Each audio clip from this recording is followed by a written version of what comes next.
Look at a traditional American farm, and you see massive infrastructure. You see thousands of acres, heavy machinery, and the millions of dollars in loans required before a single crop or animal goes to market. Now look at India. It ranks as one of the top fish-producing countries globally, yet a vast portion of that yield comes from independent farmers managing tiny, unmechanized village ponds. These farmers typically begin with limited capital. They stock a single pond with a few hundred fish. They operate at that specific scale, learn the localized water conditions, and only build a second pond after generating initial profits. What happens if you port the economic logic of the Indian micropond directly into a suburban American backyard? Entering the agricultural business does not have to mean taking on $1 million debt. It can mean scaling down your infrastructure to a localized microsystem. To replicate the biology of an earthen pond without needing to own a field, you move the entire operation above ground. Modular plastic line tanks perform the same function as a dugout pond.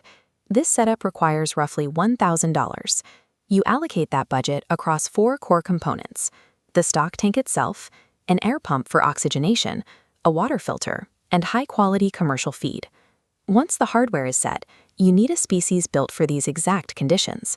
Tilapia is highly resilient to water fluctuations and grows quickly on a standard feed regimen.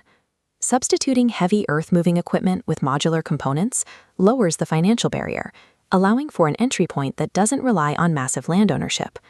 The most common mistake beginners make is treating a living ecosystem like warehouse storage. They assume packing thousands of fish into a tank immediately maximizes their initial profit.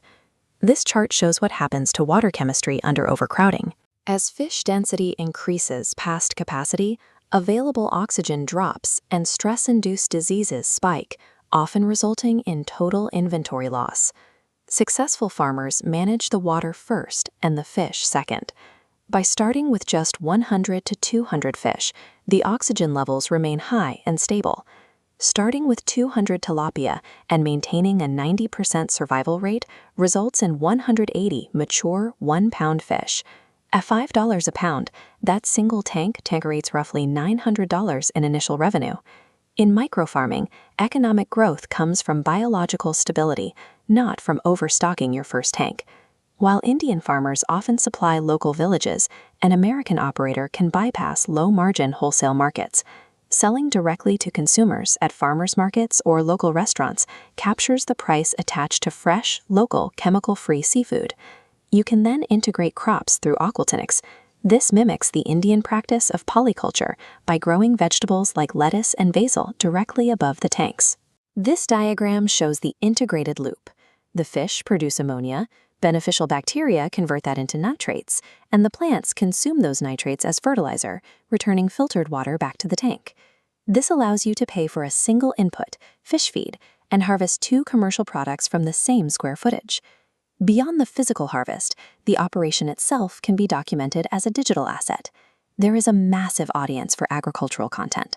Sharing the daily realities of water testing and feeding taps into that interest.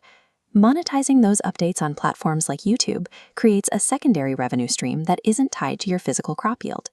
A scalable agricultural business doesn't have to start with 100 acres or a massive loan. It can start with 1 tank, an understanding of biology, and the patience to begin small.